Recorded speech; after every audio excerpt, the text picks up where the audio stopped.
Some people might have a little rock and roll pneumonia.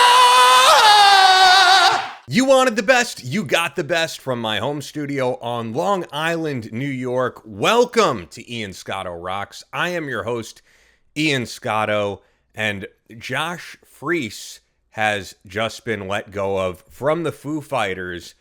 And I wanted to get into this. Look, I know that there's plenty of videos out there immediately when this broke because the Foo Fighters really are one of the biggest bands of the past, what would it be, 30 or so years. There's very few bands who could play stadiums now. And, you know, it's like, it's Metallica, it's them, it's a handful of others, really. Not many more than that. The Rolling Stones, of course. Linkin Park with the new singer tried to do stadiums, and that did not work out. They had to move to smaller venues. So, I mean, look, they're just a gigantic act. So when news breaks of something like this, it's going to go viral immediately, and fans are going to be talking about it. And yeah, I've seen that there's been videos about this, but truthfully, I feel like there's no real context of everything going on, and that's why I do this channel. Like, if you just want the headline, yeah, Josh Freese has been let go of from the Foo Fighters. There's the headline. You can click out of the video. I would rather give you guys some context, because I feel like so many of these channels, they just report on the story, and that's it, and don't really give you anything else, and I think it's kind of lame. I think YouTube is where people want to hear some more insight into what's going on, and that's what I try to bring to the table. So, yeah, if you're new to the channel, that's what we do here. Subscribe if that's what you like, because I'm sure, like many of you, if you're just relying on the algorithm and you're seeing videos pop up, which happens to all of us, a lot of them are fucking lame. A lot of stuff is just AI-generated content, which has gotten better, so it's no longer, you know, robot voice of Josh Freese has been let go of from Foo Fighters. Like, yeah, I am a rock fan. I am a nerd for this stuff. So I could talk about a lot more than just the headline itself. Now, if you don't know the name Josh Freese, the guy has done so much other than becoming the new drummer for the past couple of years of Foo Fighters after, of course, the death of Taylor Hawkins, which is 3 years ago at this point. And yeah, it's pretty crazy. A lot of fans were like, are they going to continue without him? And look, I think Dave Grohl's ego is too big to not continue without him. Let's be real here. The band is too big. There's too much money to be made. And as great as Taylor Hawkins was, of course, and as much as he became really like the guy in that band besides Dave Grohl, he's the guy who did all the interviews, and he was the one who did a lot of like the talking on stage with Dave and that type of thing, interacting with the audience. He's not technically an original member. They had many hits before he ever joined the band, stuff like Big Me and I'll Stick Around and a number of others. I mean, they've had hits on every single album they've put out, pretty much. At least of the earlier, maybe not the latest few albums. But anyway, if you don't know Josh Freese, you may just know, oh, he was in A Perfect Circle. No. This guy is like the premier in-studio rock drummer. And if you're like, I don't really know his work, you do. You do know his work. You just may not know it. So I at least want to give some background on that. Now, before I get into his actual credits, which are insane, look, he's GOAT status to me strictly because he was a co-writer on the song Chinese Democracy, which I think is one of the greatest Guns N' Roses songs of all time. I make no apologies for it. I am an unapologetic super fan of Guns N' Roses' Chinese Democracy, no matter how many of you want to disrespect that album. Now, getting into the stuff that Josh Freese has done, you are going to be blown away if you were unaware of all of this man's credits, because, as I said, you know his work, even if you don't think you know his work. All right, so we're going way back here, as you can see, to 1991, and we're just going to go through some of them. Suicidal Tendencies. Devo. Danny Elfman, you know, great with the soundtracks, of course, icon. And this is the early credits, so it gets a lot crazier. Chris Cornell, Guns N' Roses. Puddle of Mudd, great band, by the way. Love Puddle of Mudd. I want to do a deep dive on Puddle of Mudd at some point.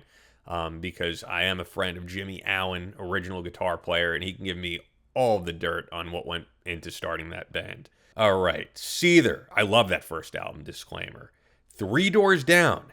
And then it's like a lot of pop stuff too. Avril Lavigne, The Offspring, Kelly Clarkson, Good Charlotte, Clay Aiken, Static X. I didn't know he drummed on any Static X stuff. I know he wasn't an official member of the band, but that's the thing with a lot of these bands is that the official members just can't pull off in the studio what a Josh Freese can. And a producer will be like, let's bring in Josh to do that drumming because he's a beast. What else do we have here? Sting. Icon, right? Rob Zombie. I think he did a ton of Rob Zombie albums. I mean, there's so much to go through here. 9 Inch Nails. Miley Cyrus. Filter. Hollywood Undead. I love that first Hollywood Undead album. Some songs on it, I should say. There's a lot of corny shit on there. And they got really corny. But like, they had a few, the early MySpace days, those guys, they had some cool shit. Katy Perry. Selena Gomez. Orianthi. Weezer, Michael Bublé. I mean, who has a more eclectic discography of albums they've been a part of than this man? It's insane. Slash. Social Distortion. Bruce fucking Springsteen. And yeah, I would say that's it. Yeah, I mean, you can't overstate what this man has been a part of. It's absolutely insane. So here's what he actually put up here on Instagram on his official page. The Foo Fighters called me Monday night to let me know they've decided to, quote, go in a different direction with their drummer. No reason was given. Regardless, I enjoyed the past 2 years with them, both on and off stage, and I support whatever they feel is best for the band. In my 40 years of drumming professionally, I've never been let go of from a band. So while I'm not angry, just a bit shocked and disappointed, but as most of you know, I've always worked freelance and bounced between bands, so I'm fine. Yes, Josh Freese will be perfectly fine. we can be assured of that. You know, this guy isn't going to be, begging for change anytime soon. Stay tuned for my top 10 possible reasons Josh got booted from the Foo Fighters list. Josh. I like that he has a good sense of humor about it. If you watched that documentary on the Foo Fighters that they did, which was great, by the way, I learned plenty from that. And we're talking about the official documentary they did. This is not some like unlicensed thing. You might not be shocked. I mean, you would hope people change their ways as they mature and get older and hopefully break out of certain habits. But you'll remember that, for one, Dave Grohl played everything on the first album. And then when they got an official drummer and went to the studio, unbeknownst to that drummer, Dave Grohl just recorded over all his parts and was like, oh, this isn't up to par with what I want. And then just gave him the boot. And yeah, that guy, who I believe was in Sunny Day Real Estate, I'm just doing this off the top of my head. So fact check me if I'm wrong on that. But yeah, he was not happy about it. He felt it was completely unprofessional the way he was let go of. And props, kudos, right? Kudos, because I love saying that, to Dave Grohl for at least being honest with the portrayal of him in that documentary. Because you watched it, and as many great things as there were about him, you were able to go, wow, he's kind of a dick in that situation. And then you look at this and you go, seems like kind of a dick move. And people already kind of feel like their image of Dave Grohl being this great guy who everyone loves, who's like the life of the party, has been tarnished a little bit, of course, with that news that broke of him having a child out of wedlock, cheating on his wife.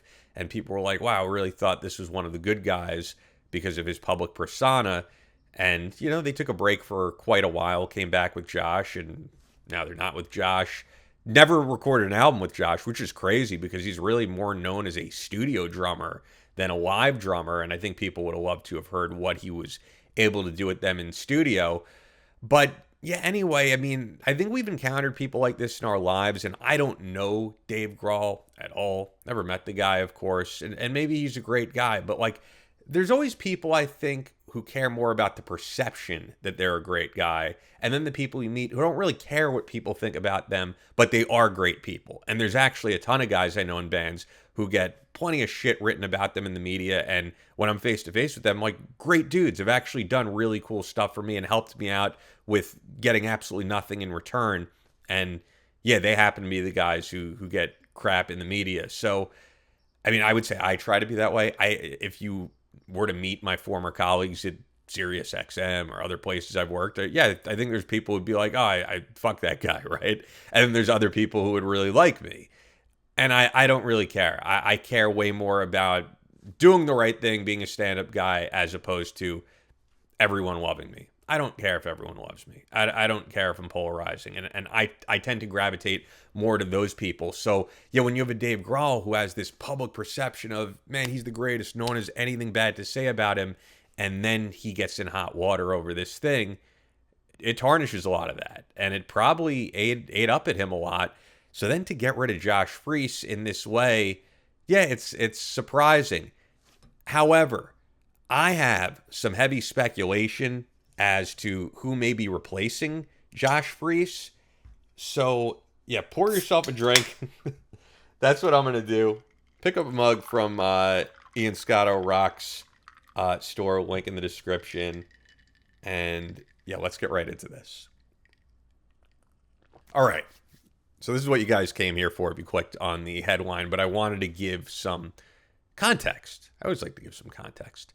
You guys may remember that they did a Taylor Hawkins tribute show, and they brought Taylor Hawkins' son up on stage, and people were absolutely blown away by his performance, right? And they were like, maybe this guy should be the drummer for Foo Fighters. The problem is, I believe he was about 15, 16 at the time. And so I was thinking about this, and I was like, how old is he now? So you see here, Oliver Shane Hawkins, 18 years old. And born in 2006. Now, if you don't know, what has Shane Hawkins been up to? He's been on drums for Chevy Metal. And so he's been doing plenty of shows. He's got a huge following, 274,000 followers. People love the way this kid drums. Here's what I think. I think when people were speculating, man, this should be the new drummer for Foo Fighters, understandably, they were probably like, this kid's a little young. Like, he's 15, 16. You don't know what you want to do with your life at that point. Hell, I'm about to turn 39 years old, and at times I don't know what I want to do with my life. So it's almost unfair to bring someone of that age into that situation, being out on the road and before you even graduate high school. I mean, they did it with Wolfgang Van Halen when Van Halen reunited, but that really is an anomaly. And I think it's only right to let a kid graduate high school. Now, as I was saying, 18 years old. What month is this? It's May. Why do I bring that up? Put the pieces together, guys. I don't know exactly if he's graduating high school this year, but if he's 18, I assume it's very likely. So maybe they just wanted to wait until, hey, let him graduate high school. We're coming to the end of the school year, and maybe 1 month from now, we're going to hear an announcement that Shane Hawkins is the new drummer for Foo Fighters. I think that's highly likely. I think they were waiting for this moment for him to turn 18 and say, yeah, are you ready to do this? You got some shows under your belt? Because before you turn 18 and you may go, you know what? I don't want to do this. I want to go into college. Maybe the road's not for me. I know plenty of people who are talented musicians, and they said, this isn't stable. There's no money in this. And they went off to law school or something like that. So they probably said, get some shows under your belt, and he's been absolutely killing it. He's gained a following for himself. People are going out to shows of his, and they probably are saying, you're 18 now, you're about to graduate high school, I assume. All right, now you could really do a world tour and drum on an album with us, because maybe they're working on an album, because Josh Freese has not played anything with them in studio, as far as I know at least. And maybe they were waiting for this moment to ceremoniously give the gig to Taylor Hawkins' son, because who else would be more suited for the gig? I want to know what you think. Leave your thoughts in the comments below. Be sure to subscribe to the channel if you want more great content like this. As I said, check out the merch store. And if you want to watch some more great content from Ian Scotto Rocks, click on this video right here. It is not going to disappoint you. I am not one of these people just doing bullshit AI generated content or just reading headlines or reading from someone's Wikipedia. Although we did a little reading from a Wikipedia here. We're giving it to you all here on Ian Scotto Rocks. And I want to keep you on board and grow our following. And thank you for checking out this video.